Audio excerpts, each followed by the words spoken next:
Good afternoon students. Urinary bladder हम discuss कर रहे थे। प्रीवियस लेक्चर पार्ट 1 में हमने ग्रॉस एनाटॉमी डिस्कस कर लिया यूरिनरी ब्लैडर का along with relations and ligament supports. अब हम इंटरनल और एनाटॉमी देखेंगे यूरिनरी ब्लैडर का, और साथ ही उसके ब्लड सप्लाई का बात करेंगे, लिम्फेटिक्स का बात करेंगे, नर्व सप्लाई का, और क्लिनिकल एनाटॉमी का बात करेंगे। So let's begin.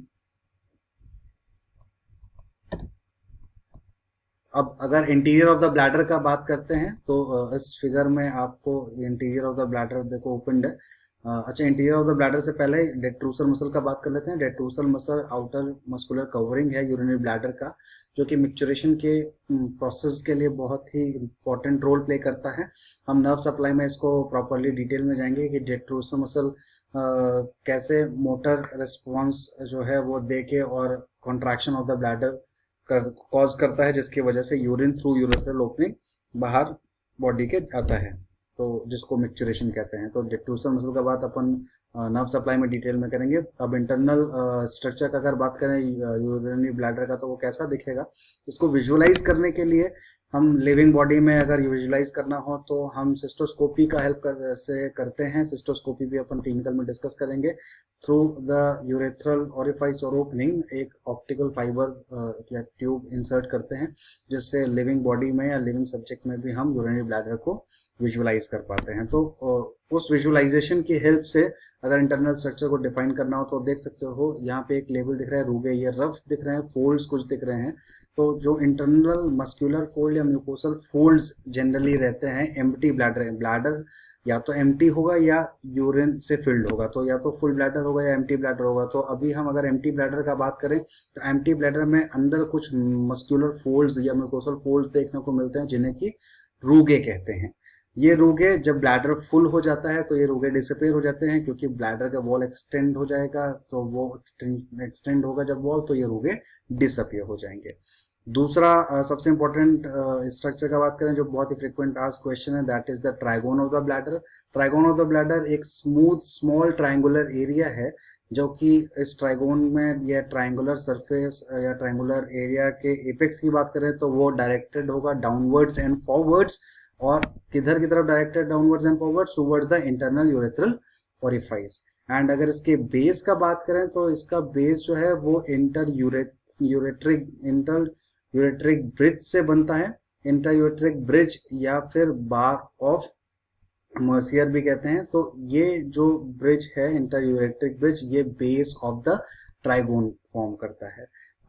अगर डिस्टेंस का बात करें तो इन केस ऑफ एम्प्टी ब्लैडर दो यूरेट्रल ओपनिंग के बीच का डिस्टेंस लगभग 2.5 सेंटीमीटर्स होता है, लेकिन जब ये फुल ब्लैडर हो जाता है तो उस वक्त ये डिस्टेंस बढ़ के अप्रोक्सीमेटली डबल होके 5 सेंटीमीटर्स हो जाता है। तो दो यूरेट्रल ओपनिंग के बीच में जो डिस्टेंस है या ये जो रिज या बार का डिस्टेंस है, ये लगभग 2.5 centimetre in empty bladder, and in full bladder it will be around 5 centimetres. तो ये इंटरनल स्ट्रक्चर जो है वो यूरिनरी ब्लैडर का है। और अगर इंटरनल यूरेथ्रल ओरिफाइस की बात करें तो इंटरनली तो नहीं, पर बाहर पे अभी हम स्फिंक्टर्स का बात जो है वो जब हम यूरेथ्रा स्टडी करेंगे तब हम स्फिंक्टर्स का बात करेंगे। लेकिन अभी के लिए आप जान लीजिए कि इंटरनल यूरेथ्रल ओरिफाइस जो है वो गार्डेड होता है स्फिंक्टर वेसिके से। स्फिंक्टर वेसिके जो है वो प्राइमरी सुपीरियर स्फिंक्टर भी कहलाता है, या स्फिंक्टर ऑफ ब्लैडर भी कुछ ऑथर्स लिखते हैं।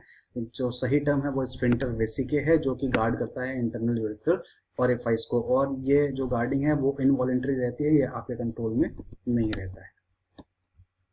आर्टीरियल सप्लाई का अगर बात करें यूरिनरी ब्लैडर के, तो ब्लैडर आप यहाँ विजुअलाइज कर पा रहे हो। जनरली दो मेन आर्टरी सप्लाई करता है, एक superior vesicle artery, this one superior vesicle artery, and the inferior vesical artery, this one inferior vesical artery। तो superior vesical artery एक ये देखिए, और एक inferior vesical artery, ये दो इंपॉर्टेंट आर्टरीज हैं जो जनरली हर सब्जेक्ट में देखने को मिलती हैं, जो आर्टेरियल सप्लाई देती हैं। ये ब्रांच किसके? Anterior trunk of the internal iliac artery. This is the anterior trunk of the internal iliac artery, और इसी की ब्रांच है तो superior and inferior vesicle artery.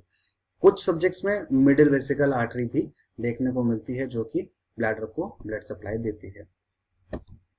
Venous drainage का अगर बात करें तो venous drainage through plexus drain करते हैं जो प्लेक्सस है वो कहलाता है वेसिकल वेनस प्लेक्सस। इन हम जब ग्रॉस एनाटॉमी पढ़े थे तो हमने दो इंफेरोलेटरल सरफेस पढ़े थे, तो इन्हीं दोनों साइड, दोनों तरफ दो इंफेरोलेटरल सरफेस के ही नीचे या पास में दो दोनों साइड में वेनस प्लेक्सस हैं, जिसको वेसिकल वेनस प्लेक्सस करते हैं, जो पोस्टीरियरली और लेटरली रन करते हुए जाके वापस ड्रेन करते हैं इंटरनल इलियक वेन में। तो फाइनली जो ड्रेनेज है वो इंटरनल इलियक वेन में जाएगा, और जो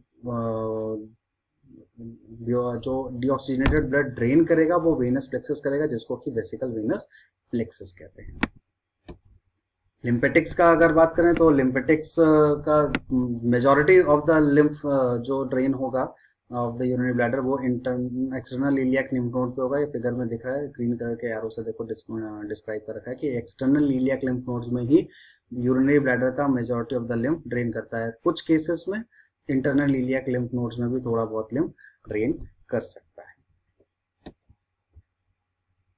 नर्व सप्लाई बहुत इंपॉर्टेंट है यूरिनरी ब्लैडर का। फ्रीक्वेंटली आज क्वेश्चन भी होता है, because nerve supply he responsible होता है मिक्सचरेशन के लिए। नर्व्स ही हैं जो सेंसरी और मोटर जो हैं वो इम्पल्स कैरी करते हैं। सेंसरी इम्पल्स आता है, फिर मोटर इम्पल्स आता है, और ब्लैडर में मिक्सचरेशन होता है। तो अगर नर्व सप्लाई का बात करें तो parasympathetic and sympathetic both nerve fibres जो हैं वो दोनों ही स्पाइनल नर्व से नर्व फाइबर्स मिलते हैं। अगर सिंपैथेटिक नर्व फाइबर्स का बात करें तो फिगर में आपको दिख रहा है कि सिंपैथेटिक नर्व फाइबर्स जो है वो T10 to L2 इस फिगर में है। कुछ ऑथर्स डिफाइन करते हैं T10 to L2, बट बहुत ज़्यादा कॉमन जो टेक्स्ट बुक जो B D Chaurasia, doctor B D Ghosh, आप जो भी बुक्स पढ़ते हैं ग्रेज, आप ज़्यादातर उनमें आप देखें कि T11 to L2 मेंशन्ड है। सो T11 to L2 अगर रूट वैल्यू आप लिखते हैं सिंपैथेटिक नर्व सप्लाई के लिए तो वो भी गलत नहीं है। T10 to L2 लिखते हैं तो वो भी गलत नहीं है। So this is the sympathetic nerve fibres T11 to L2। और जो पैरासिम्पैथेटिक नर्व फाइबर्स हैं वो S2, S3, S4 root value से जाएंगे। अच्छा, सिंपैथेटिक नर्व फाइबर्स का अगर बात करें तो सिंपैथेटिक नर्व फाइबर्स जो है वो मोटर फंक्शन रखता है आपके इंटरनल यूरेथ्रल स्फिंक्टर के या स्फिंक्टर वेसिके के, वेयर एज इनहिबिटरी फंक्शन रखता है डेट्रूसर मसल का। और अगर पैरासिम्पैथेटिक नर्व फाइबर्स का बात करें तो ये जो ब्लू कलर से आप देख रहे हो, तो parasympathetic nerve fibres motor function रखता है डेट्रूसर मसल के लिए, और इनहिबिटरी फंक्शन रखता है इंटरनल यूरेथ्रल स्फिंक्टर के लिए। दोनों ही नर्व फाइबर्स जो हैं वो पेन, अगर सेंसेशन ऑफ पेन की बात करें तो सेंसेशन ऑफ पेन दोनों ही कैरी करते हैं। जनरली तो पैरासिम्पैथेटिक नर्व फाइबर से ही पेन सेंसेशन जो है वो कैरी होता है, लेकिन कुछ जो सिंपैथेटिक नर्व फाइबर्स हैं उससे भी सेंसेशन ऑफ पेन जो है वो कैरी होता है।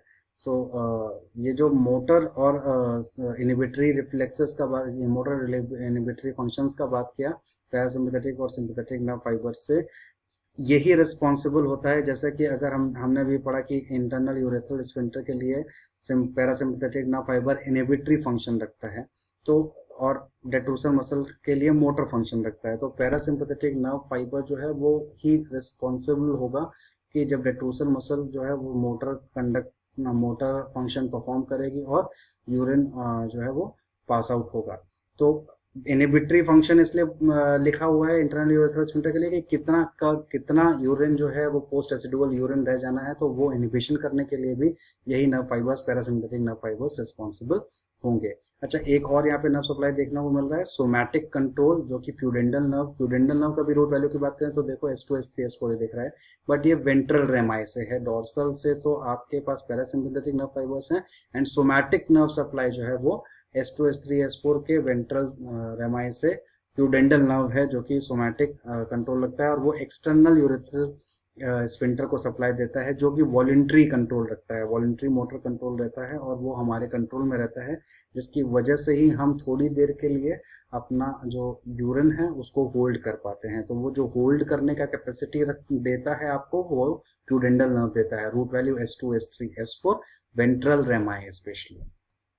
तो ये नर्व सप्लाई है। नर्व सप्लाई बार बार पूछी जाती है फ्रिक्वेंटली, तो ये parasympathetic, sympathetic and somatic 3 nerve supply at least आपको डिफाइन करना जरूरी है। और अगर सेंसेशन, पेन सेंसेशन का बात करें, सेंसरी नर्व सप्लाई का बात करें, तो pain sensation both parasympathetic and sympathetic nerve supply carry करेगा, स्पेशली पैरासिम्पैथेटिक कैरी करेगा। क्लिनिकल एनाटॉमी की अगर बात करें तो कुछ टर्म्स यहाँ पे दिख रहे हैं, जैसे cystoscopy, trabeculated bladder, bladder rupture, suprapubic cystotomy and urine incontinence. तो सिस्टोस्कोपी हमने पहले अभी स्लाइड में डिस्कस कर लिया था, फर्स्ट स्लाइड में, कि अगर internal of the urinary bladder को लिविंग सब्जेक्ट में विजुलाइज करना है तो जो प्रोसीजर है हमारे पास, जो टेक्निक है, दैट इज सिस्टोस्कोपी। एक ऑप्टिकल फाइबर को थ्रू एक्सटर्नल यूरेथ्रा हम इंसर्ट करके और इंटरनल यूरिनरी ब्लैडर को विजुलाइज कर सकते हैं। ट्रैबेक्यूलेटेड ब्लैडर की अगर बात करें तो ट्रैबेक्यूलेटेड ब्लैडर, ट्रैबेक्यूले जो टर्म है वो ट्रैबेक्यूले आप टर्म पढ़ते हैं जहाँ पे कंडेंस मस्कुलर फाइबर्स का अरेंजमेंट हो, या जहाँ पे मस्कुलर फोल्ड्स जो हैं वो बहुत ही कंडेंस्ड और रिजिड अरेंजमेंट रखें, वो ट्रैबेक्यूलेटेड एरिया या ट्रैबेक्यूल कहलाता है। तो ट्रैबेक्यूलेटेड ब्लैडर जो है वो किस कंडीशन में मिलेगा? ट्रैबेक्यूलेटेड ब्लैडर जनरली उस कंडीशन में मिलेगा जबकि किसी भी कारणवश, जैसे ये मेल्स में बहुत कॉमन है, इन case of benign prostatic hypertrophy, prostate जब मेल्स में पढ़ेंगे तो उसको डिटेल में पढ़ेंगे। प्रोस्टेट बीपीएच में, बिनाइन प्रोस्टेटिक हाइपरट्रॉफी में, जबकि यूरिनरी ब्लैडर का नेक या जो इंटरनल यूरेथ्रल ओरिफिस है वो उसका स्टेनोसिस हो जाता है, तो उस वजह से यूरिन का फ्लो हिंडर होता है, रुकता है। तो डेट्रूसर मसल जो अपन ने डिस्कस किया, डेट्रूसर मसल का मोटर फंक्शन होता है, और डेट्रूसर मसल बार बार कॉन्स्टेंटली जो है वो पुश करके यूरिन को, ब्लैडर को एम्प्टी करने की कोशिश करता है, यूरिन को थ्रू यूरेथ्रा पास आउट करने की कोशिश करता है। तो in that process, in that constant motor functioning of the detrusor muscle, trabeculae form हो जाते हैं ब्लैडर में, जिसको टर्म दिया है trabeculated bladder, specially found in case of benign prostatic hypertrophy in males. Bladder rupture का अगर बात करें तो spontaneous rupture generally urinary bladder में नहीं देखने को मिलता। ऐसा कई बार देखा गया है कि 1 लीटर 1.25 लीटर तक जो है वो यूरिन होल्ड करते हैं, ब्लैडर करता है। 2 लीटर तक भी कुछ सब्जेक्ट में देखा गया कि यूरिन होल्ड है, लेकिन ब्लैडर स्पॉन्टेनियसली रप्चर नहीं हो रहा है। जब, लेकिन ये जरूर है कि 500 ml तक तो पेनलेस यूरिन जो है होल्ड कर सकता है, मतलब पेन नहीं होगा ब्लैडर को यूरिन होल्ड करने में। लेकिन 500 ml से ज्यादा, जैसे ही ज्यादा होगा तो पेन का सेंसेशन होता है वाइल होल्डिंग द यूरिन। और अगर या ज्यादा, जैसे 1 लीटर 1.5 लीटर यूरिन अगर ब्लैडर में है और उस वक्त कोई लोअर पेल्विक इंजरी हो जाती है, सुपरफिशियल इंजरी हो जाती है, ब्लंट ट्रॉमा होता है, तो उसकी वजह से ब्लैडर रप्चर हो सकता है। उस ब्लैडर रप्चर में बहुत ज़्यादा एक्टिव ब्लीडिंग, एक्टिव हेमरेज देखने को मिल सकता है, तो और हेमाटोमा भी देखने को मिल सकता है पेल्विस में। तो ये जो ब्लैडर रप्चर है वो ये ध्यान रखना आप कि ये हमेशा पेल्विक इंजरी में देखने को मिलेगा, ये स्पॉन्टेनियस नहीं होगा। सुप्राप्यूबिक सिस्टोटॉमी की अगर बात करें तो सुप्राप्यूबिक सिस्टोटॉमी उस केस में परफॉर्म की जाती है, एक सर्जिकल ऑपरेशन है जिसमें कि सिस्टोटॉमी, सिस्टेक्टॉमी होता तो that means removal of the urinary bladder, but cystotomy means एक इंसिजन दिया यूरिनरी ब्लैडर पे, एक रास्ता बनाया। ये तब किया जाता है जबकि एक्सटर्नल या इंटरनल यूरेथ्रल ओरिफिस जो है वो किसी वजह से स्टेनोज्ड है, जो कि करेक्ट नहीं हो सकता।